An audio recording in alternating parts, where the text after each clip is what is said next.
Hi everyone, so I'm back from my break.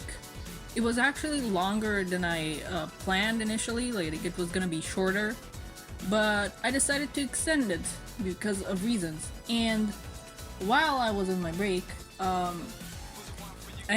we ended up reaching 200 subscribers, and as of recording, it's actually 201 now. So thank you guys so much for that milestone. It's still like some people will say, well, it isn't that much, but it's like imagine 201 people in a room. That's still a lot of people. So thank you guys so much. I hope you enjoy future videos if you're new, or if you've been rewatching old videos, I hope you've been enjoying those ones as well. But yeah, it's finally time for me to cover issue 56 of IDW Sonic, and I'm gonna get right on that. As always, there's me covering covers because I can't shut up about artwork ever. But they're great covers all around. Like Surge is shown facing off against Sonic and Metal Sonic on all three covers.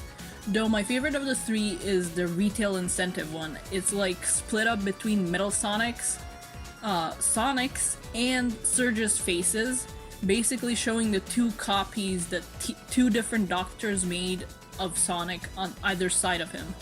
And you can tell Sonic is meant to be grinning in the middle, but since it then shows Surge's face, like it cuts off and shows Surge's face, it ends up looking like a scowl. Overall, it's pretty awesome stuff. The first one has a city background, even though they're not fighting in the city presently. But I'm always a sucker for city backgrounds.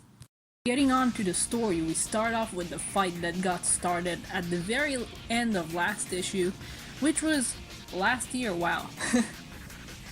It was last year. And it's honestly another one of those like full page panels where I'm like, I wish that this was a poster that I could like get on my wall. I mean, I guess nothing's stopping me from printing it out since it's textless, but I need me that like good, nice poster feel, plus knowing that I'm supporting the series that I love. Kid tries to attack Sonic while he's distracted with Surge, but Tails stops him and tells him he doesn't want to fight him, but he also won't let him hurt Sonic. He'd like to talk to Kid, and I feel like when Tails spoke to him before, they had some level of understanding of each other, but also later it felt like Kid was jealous since Tails has Sonic. So I wonder where this all goes. Even now, Surge is trying to be all, "Oh Sonic, you're no hero," by saying the fight is unfair with both Sonic and Metal against her. But it doesn't get to Sonic. I mean, he's trying to stop her from killing him, and he's trying to save the Wisps. So it's not like heavy on his conscience or anything. Eggman tries sneaking away, but Surge notices and goes right towards him. Metal goes after her because of this, and it's all according to plan for her. So she grabs Metal and she's like, "I'm gonna hit this guy with this other guy!" And literally hits Sonic with Metal. As a Metal Sonic, not like a metal pipe or something. Metal activates his shield and Surge's hand gets caught in it. Which I didn't know was a thing that could happen. I thought when he activates his shield it'd deflect whatever's near him, but it turns out you can also get caught in it. But her hand being in there with him means that she gets to attack him with her electricity just pretty much point blank. There's an amazing full page where Surge charges towards Sonic, and he barely dodges. So she crashes into some of the test tubes that are in the area, and that causes water to spill out onto the floor. Like a small flood, basically. Eggman tells Sonic to get out of the water, and at first Sonic thinks it's like a jab at him not knowing how to swim. But Eggman knows what every kid that's into Pokemon knows, and that's that if electricity hits water, bad things will happen. And he gets Sonic away in time. Like, Eggman saves Sonic. I feel like he did this so he'd avoid like a, "Yeah, my greatest enemy died 2 inches away from me in a bit of water because someone who's not me electrocuted him." That's a horrible Eggman, but you know, I don't care. I do what I can. I try my best. Meanwhile, Tails is still trying to get through to Kit, and he succeeds. After this, Kit does stop both running and trying to keep Tails away, and Tails tells him that Sonic will fix things. Not that he can fix what's already happened, of course, but that he can stop Surge from hurting others and herself. Sonic is still being attacked by Surge, like he's trying to get through to her too.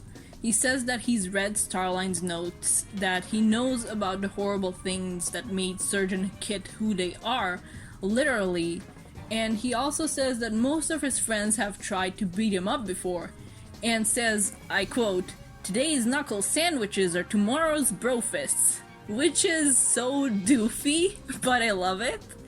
It's doofy and it's sincere, which is perfectly Sonic. He points out that Surge, like what Surge more or less already knew. Like if Starline is gone, why is she so determined to still have the goal that he set out for her in killing Sonic? Like why, when she could be free? When he tells her freedom is right there and ready for the taking, she has probably the softest expression she's ever had in the comics so far, and she says that she can't take freedom. But then she makes the cube Sonic was clinging to disappear. She makes him fall down into the area with the water again, and Tails tries to reach out for him, you know, like flying towards him as Sonic is falling down, but he doesn't make it. I mean, clearly, from the panels shown here, and Surge starts electrocuting Sonic, absolutely enraged once again.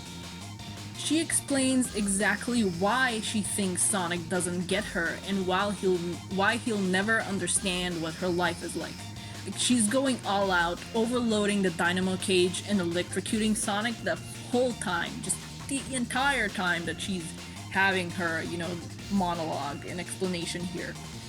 The art is great. It's tense, you can feel like the stress of the situation.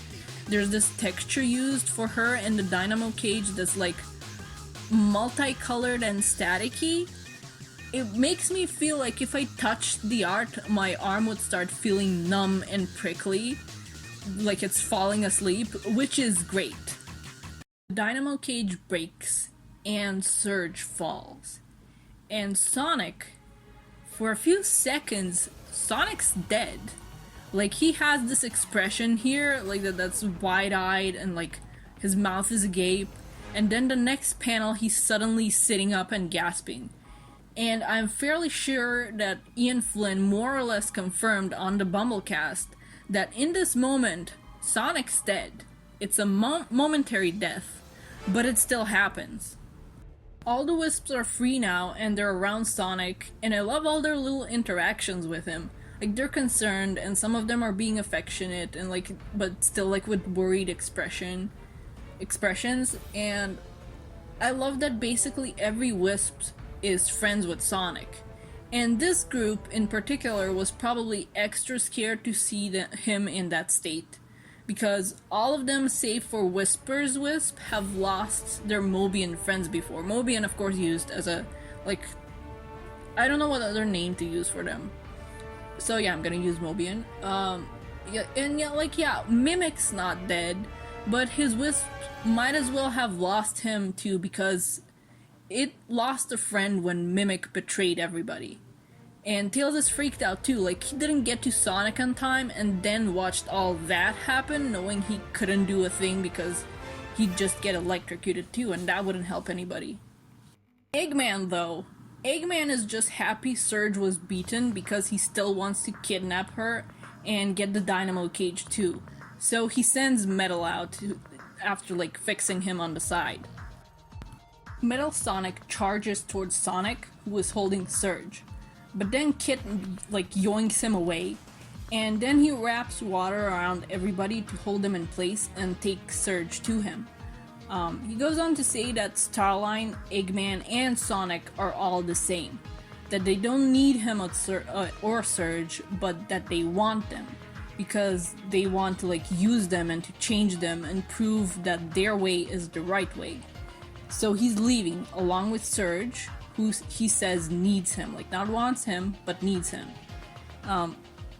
Specifically, I think once again this happened because Tails mentioned Sonic.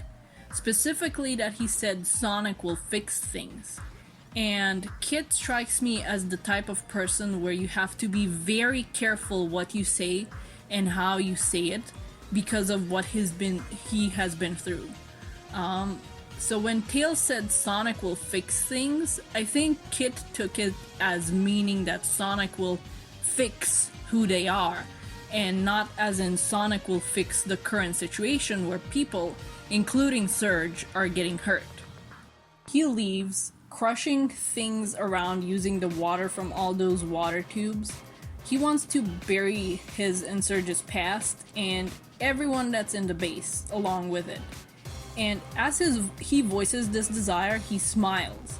And it's one of the most genuine and unafraid smiles that we've seen from Kit, making it very creepy that this situation and what he plans to do would cause that smile. There's this great part where as things are crashing down, Tails starts flying Sonic out of there, but then debris hits him and Sonic halts him up and starts trying to jump his way out. Like, I've got this, and he just barely grips the top of the exit when this happens. Tails reaches out and he grabs the same piece of like debris and he pulls them both out. It's a really great little moment and I love it. But also, that is broken glass. I hope their gloves are enough to protect them against that. But don't grab broken windows, kids. Everyone made it out, including Eggman and Metal. And as Eggman is making plans about returning to Imperial City, he remembers, oh right, Sonic and Tails are still here and they look ready to kick his butt. So he suggests that they keep their truce going just long enough to go their separate ways. And Sonic gives Eggman this look here, just looking absolutely angry and tired. But that's just the thing, he is tired. They just barely got out of there. He died for a few moments back there, and even though he's a bit busted up, Metal Sonic can still be a tough fight. So Sonic decides to accept, let Eggman go and focus on the priority of getting... My cat won't let me talk? Peppy, can I help you? No? Okay. Not sure if you heard him in the background, but what was my line of thought? But yeah, Sonic decides to let Eggman go and focus on the priority of getting the Wisps back to Whisper, and hopefully getting some rest before they go back to Imperial City. Probably not enough rest though, considering that Scrapnik Island was revealed to take place between issues 56 and 57. But this arc specifically, we'll get to Scrapnik Island later, but what a great arc. I love that it didn't really end in a victory, and not every arc needs to end that way. I mean, yeah, there's a victory in them doing what they set out to do, getting the Wisps back and destroying the Dynamo Cage. But the latter didn't even feel good from the character's perspective. Sonic almost died, and Surge hurt herself so badly that she got knocked out. And Kit sees Sonic and Tails as traitors and enemies, and left with her and tried to kill everybody. So the characters aren't going home celebrating, they're just happy to go home at all. They found out some horrible things, and the two kids they want to help probably hate them more than ever now. And I do love the mood of it. I love that they've broken up the pace of an arc ending in a happy victory, and they have this one end in a somber kind of semi-victory. The fight was awesome to see with great art, and it was intense. It was intense narratively too. You can really feel that these characters have been through too much for one day and they just want to go home. So that's where this arc ends. The next one is gonna be the one I think where Whisper and Tangle get reunited, and since Whisper will have her wisps back, I'm not like sure if we're gonna be seeing a reunion or if that's gonna be happening off screen. But I'm excited to see them together again, and like the change in Tangle's life where she's like gonna be wandering around like kind of like Sonic is from now on, and like what Whisper will think of that. And she's a loner, but will she consider Tangle? Because I mean, Tangle is her friend, and she saw like with the stuff that happened with Surge that she can't always do it on her own. But that's for next arc. This was really good. I mean, Sonic freaking died for a few seconds. That's like, is it like the second time that he's ever died? I'm not done with Frontiers, so if he dies or something there, don't tell me. Just don't. But yeah, this was a really good arc. I like the ending of it. I like how somber it is. Like even like the Wisps are still like clinging to Sonic because like they were right there when all that happened. It basically were forced to do help with that kind of because they were powering the Dynamo Cage. But yeah, that's enough rambling from me. I'll be covering Scrapnik Island next, so you have that to look forward to. And of course, even more Sonic comics this year, and who knows what else, honestly. So yeah, see you when I see ya. Bye bye.